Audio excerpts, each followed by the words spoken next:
बोलो सद्गुरुदेव भगवान की जय। सद्गुरु स्वामी टेवराम महाराज की जय। सद्गुरु स्वामी सर्वानंद महाराज की। सद्गुरु स्वामी शांति प्रकाश महाराज की। सद्गुरु स्वामी हरदास राम महाराज की।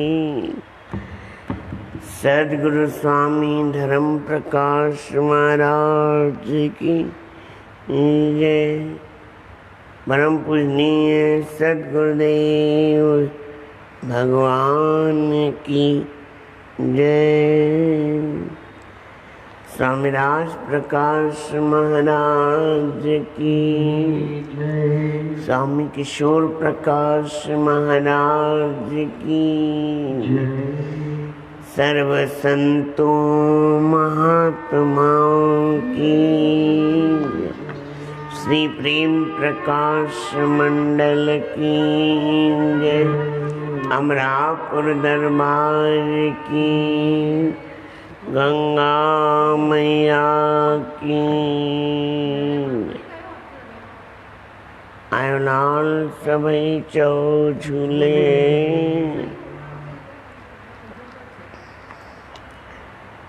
आज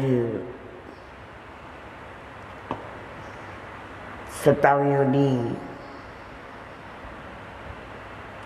चौथ चालीहे जो जेको सॼे विश्व में चाहे वो शहर आहे, चाहे वो गांव आहे, चाहे वो गली आहे, चाहे वो पाड़ो आहे, पंहिंजे पंहिंजे तरीक़े सां अपने अपने तरीके से बड़े धूमधाम से सतगुरु महाराज जी का ये दिन मना रहे हैं। क्यों न मनाएं? क्योंकि हमारे सतगुरु महाराज जी ने इतनी जीवन में मेहनत की है। जो मेहनत जो व्यक्ति करता है और उसका फल मिलता है, वो तो आम व्यक्ति की बात है। ये तो हमारे सतगुरु महाराज हैं, जो खुद खुदा भगवान शंकर के रूप और भक्ति में प्रवीण, ज्ञान में प्रवीण, जिनकी महिमा हिंद सिंध के सभी संत अपने अपने तरीके से गाते हैं, सुनाते हैं। आप सिंध की किसी गली में चले जाओ या अपने यहाँ जहाँ कहीं मेले लगते हैं, तो सतगुरु टेवराम महाराज की जीवन में कितनी भक्ति है। बड़े बड़े संत बताते हैं और हम सुनते भी हैं। सतगुरु महाराज जी के जीवन चरित्र में से एक घटना याद आती है कि अपने मन को इतना पवित्र बना दो, जैसे गंगा पवित्र है, जैसे जमुना पवित्र है, जैसे नर्मदा पवित्र है। इनके दर्शन करने से, किसी में नहाने से, किसी का आचमन करने से पाप दूर हो जाते हैं। तो सदगुरु महाराज जी ने अपने जीवन के मतलब उनके जीवन के बारे में दूसरी पातशाही सदगुरु स्वामी सर्वानंद महाराज जी ने एक दृष्टांत बताते हुए कहा है, जीवन चरित्र में है कि अपने मन को इतना पवित्र बना दो, इतना पवित्र बना दो कि सामने वाले का रूप दिखने में आ जाए। जैसे हम कहते हैं आमजाम भाषा में कि सदगुरु टेहराम महाराज और सदगुरु स्वामी सर्वानंद महाराज जी की मूर्ति में कोई फर्क नहीं है, इसलिए कि उन्होंने अपने आप को अपने सतगुरु के रूप में समा दिया था। आचरण भी वही, भक्ति भी वैसी और शक्ति भी वैसी। यही देखने में आता है। तो एक दृष्टांत वहां बताया गया है कि दो चित्र कलाकार किसी राजा के पास गए और राजा को अपनी चित्रकारी के बारे में बताने लगे। राजा ने दोनों चित्रकारों को अपनी अपनी चित्रकारी करने के लिए कहा कि जिसकी चित्रकारी सबसे अच्छी होगी उसको इनाम दिया जाएगा। अब एक तो राजा से सामान वगैरह लेकर के काम शुरू कर दिया और एक ने थोड़ा समय मस्ती में व्यतीत किया और लगा दीवार घिसने। जो उसने करना था, जितनी उसने मेहनत करनी थी, लोग आते थे देखने के लिए। एक को चित्रकारी करते देखते थे, दूसरे को दीवार घिसते हुए देखते थे,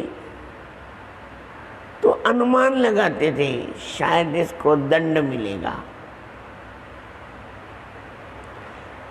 ऐसा अनुमान हम नहीं कर सकते किसको क्या मिलेगा या उसको क्या मिलेगा, वो तो जब समय आएगा तब पता चलेगा।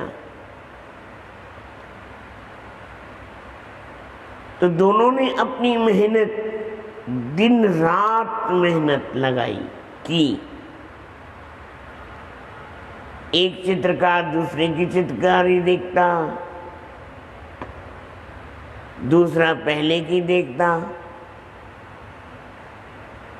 बीच बीच में राजा भी आता देखने के लिए। तो जिसने खाली दीवार घिसी थी, राजा जी बोलते हैं, अरे तुमने तो अभी तक कुछ काम किया ही नहीं है,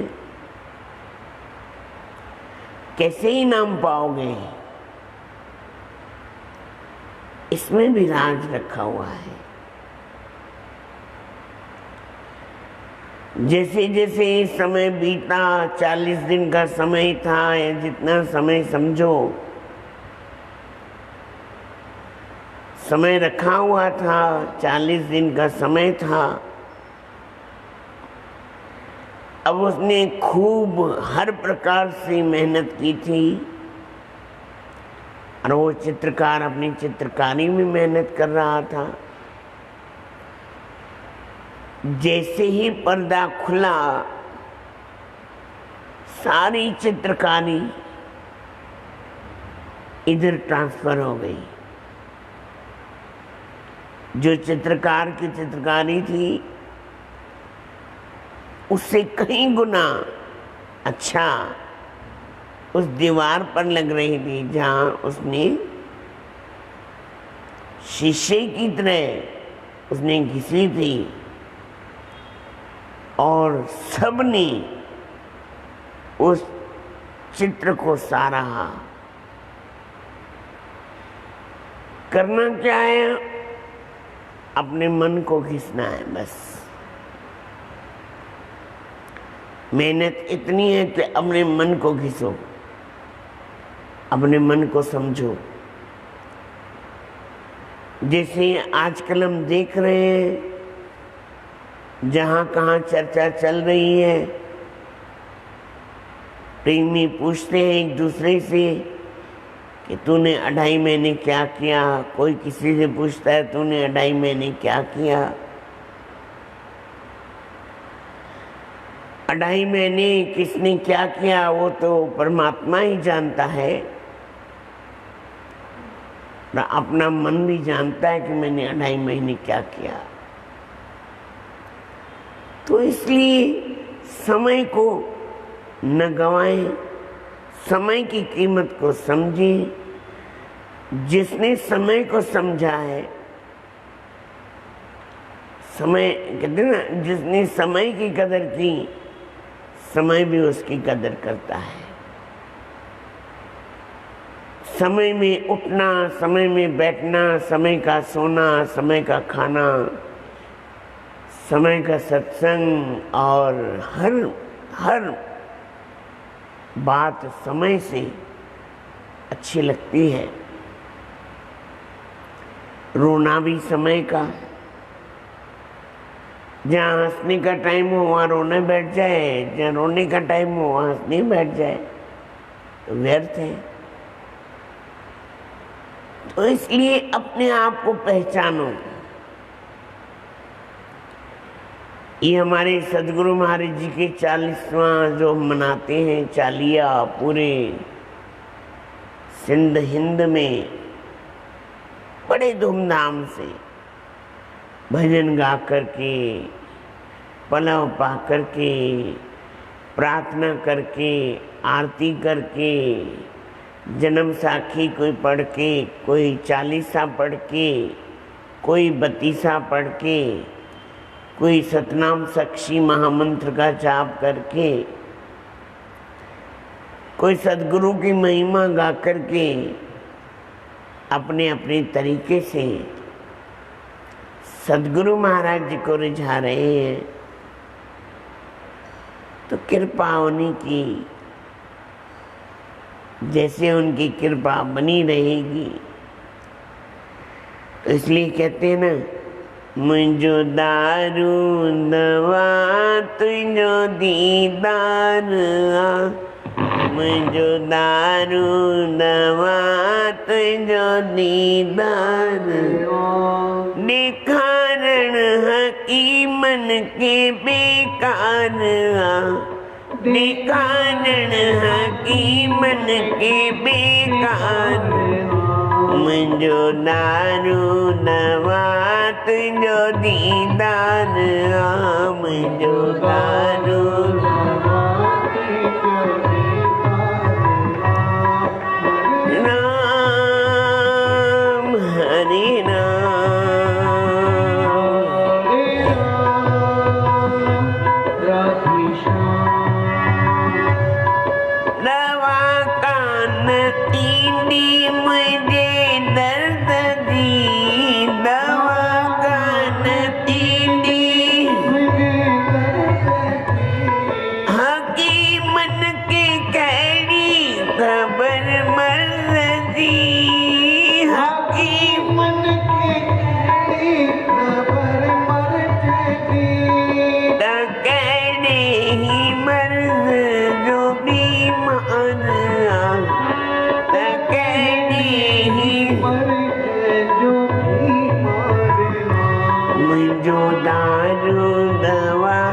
तुझो दीदार, मुझो दारू दवा तुझो दीदार,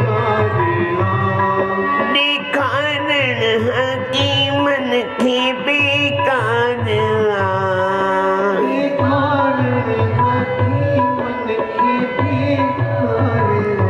मुझो दारू दवा तुझो दीदार, मुझो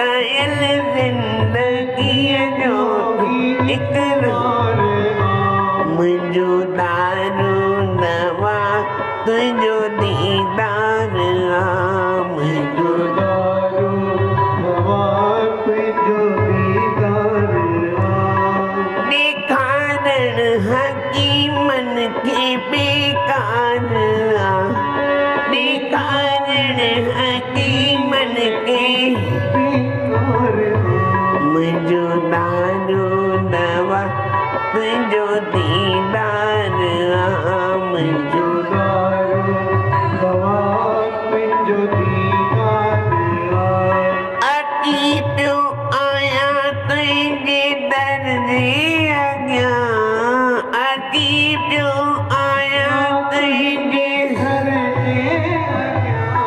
पतंग जा बचा तो तुझे सिर अज्ञा